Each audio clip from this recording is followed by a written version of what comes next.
পৃথিবীতে সবচেয়ে সহজ চিকিৎসা পদ্ধতি হচ্ছে ক্যান্সারের সবচেয়ে সহজ চিকিৎসা পদ্ধতি ঘরে বসে চিকিৎসা সম্ভব। কিভাবে?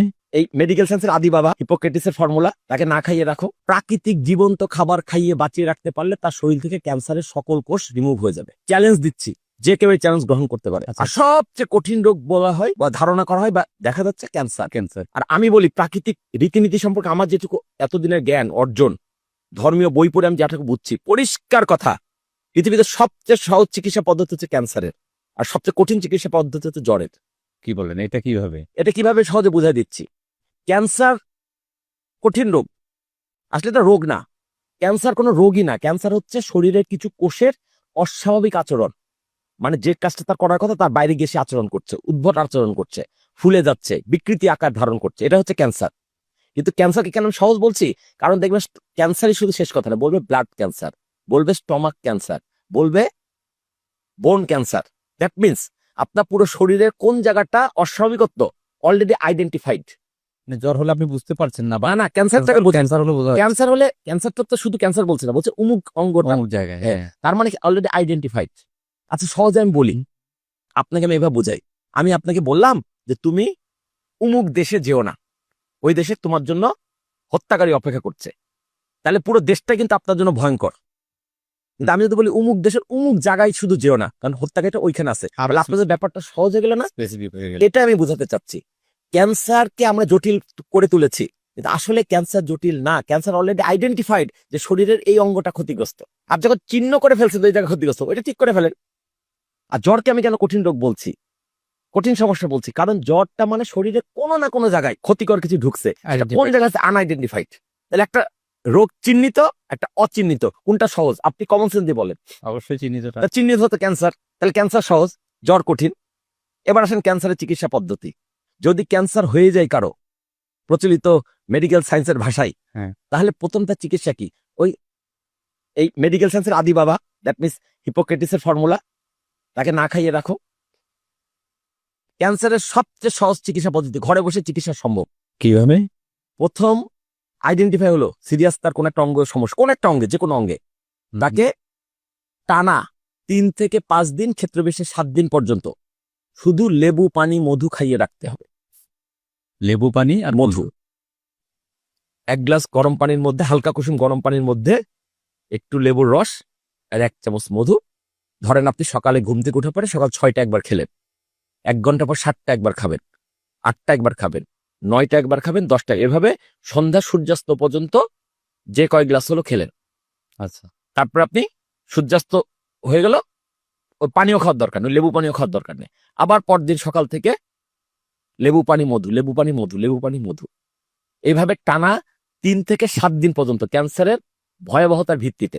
আচ্ছা, গেলে শরীরের ভেতরের নতুন করে খাবার পাচ্ছে না, পুরনো যেগুলো আক্রান্ত তারাও কিন্তু আর নতুন করে কোনো খাবার পাচ্ছে না, তারা শরীর থেকে পালাতে বাধ্য হবে। লেবুটা কাজ করবে হচ্ছে ক্লিনজিং এর, পরিষ্কার করার, কোষগুলাকে পরিষ্কার করবে। আর মধুটা হচ্ছে এই যে আমরা নর্মাল খাবার খেলে ক্যালোরি পাই, এই ক্যালোরি পূরণ করবে। মানে পেট ভরার জন্য আমরা যেগুলো খাই সেই সেটার জায়গায় মধুটা দিয়ে আপনার ওই এনার্জিটা বাঁচিয়ে রাখেন। এনার্জিটা বাঁচিয়ে রাখে। আমি ব্যাপারটা বোঝাতে পারছি কিনা? হ্যাঁ, হ্যাঁ। তাছাড়া পবিত্র কোরআনে সূরা নাহলে আল্লাহ পাক পরিষ্কার বলে দিয়েছেন মধুর মধ্যে রয়েছে ব্যাধির প্রতিকার, সকল ব্যাধির প্রতিকার। তাহলে আপনার ক্যান্সার হলেও মধু লাগবে, জ্বর হলেও মধু লাগবে, হার্টে ব্লকেজ হলেও মধু লাগবে, প্রেশার বাড়লেও মধু লাগবে, কমন সেন্সের কথা ডায়াবেটিক হলেও মধু লাগবে, হয়তো পরিমাণে কম লাগবে কিন্তু লাগবে। মধু হচ্ছে সকল রোগের চিকিৎসা, মধু বাদে কোনো চিকিৎসা হতে পারে না। আর আমরা ড্রাগসকে সকল রোগের চিকিৎসার উপাদান বানিয়ে ফেলেছি। ভুলটা কোথায় হচ্ছে বোঝেন। কেমোথেরাপি ক্যান্সারের কোনো চিকিৎসা নয়, এটা শুধু চিকিৎসা ব্যবসায়ীদের ব্যবসা হয়। কেমোথেরাপি দেওয়ার কারণে তার মৃত্যুটা ত্বরান্বিত হয়। কেমোথেরাপি নাম দিয়েছে, আসলে এটা কেমিক্যাল থেরাপি। তার মানে শরীরের মধ্যে রক্তে ডাইরেক্ট ইনজেকশনের মাধ্যমে এমন কিছু কেমিক্যাল ঢুকানো হচ্ছে, বলা হচ্ছে এগুলো গিয়ে, এই কেমিক্যালগুলো গিয়ে তোমার শরীরের যেখানে যেখানে ক্যান্সার আক্রান্ত কোষ আছে ওগুলোকে শেষ করবে। কিন্তু বাস্তবতা হচ্ছে এটা একটা প্রোটোকল মাত্র, কোনো গ্যারান্টি নাই যে কেমোথেরাপির ওই কেমিক্যালটা গিয়ে শুধু ক্যান্সার আক্রান্ত কোষকে মেরে ফেলবে। যদি মারেও 1-2 হলেও বাদ পড়ে যাবে, কিন্তু আসলে অনেকগুলো বাদ পড়ে যায়। উল্টো দিকে শরীরে ভালো কোষগুলাকে ও কিল করে ফেলে, সেগুলোকে মেরে ফেলে। তার মানে একটুখানি বাঁচার আশায় আরো বড় ক্ষতি করে ফেললাম। এই জন্য চুল পড়ে যায়, হুম। অসুস্থ হয়ে যায়। আমি কেমোথেরাপি কেন নিচ্ছি বা ক্যান্সার রোগী কেন নিচ্ছে? ক্যান্সার থেকে বেরিয়ে আসার জন্য। তো ক্যান্সার থেকে তো বেরিয়ে আসতে পারছে না, উল্টো তার শরীরের 12টা বেজে যাচ্ছে। তো অনেকেই যে ভালো হচ্ছে সেটা কে ভালো হচ্ছে? চ্যালেঞ্জ। একটা রোগী আপনি দেখান, অনেকে ভালো হচ্ছে, আন্দাজ একটা কথাই গণমাধ্যম বলে দিলে, একটা নাম, ঠিকানা, ফোন নাম্বার দেন, আমি চেক করে দেখব। ক্যান্সারের ক্যান্সার কখনো কেমোথেরাপি দিয়ে ভালো হবে না। ক্যান্সার যদি ভালো হয়, লেবু পানি মধু চিকিৎসাতে ভালো হবে। আরো পরিষ্কার করে বলে দেই, ক্যান্সার আক্রান্ত রোগীকে প্রথমে 7 দিন নিতে বললাম লেবু পানি মধু থিওরি ফর্মুলা দেবে, এটাকে বলে জল চিকিৎসা। এরপরে তাকে কোনো রান্না করা খাবার খাওয়ানো যাবে না।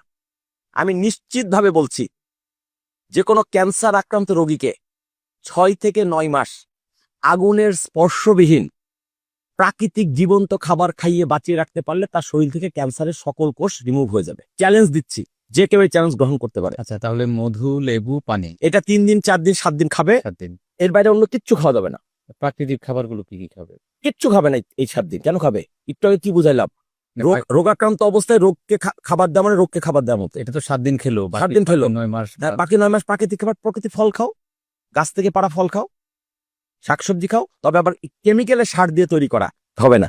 কেমিক্যালের সার দিয়ে তৈরি করা হবে না।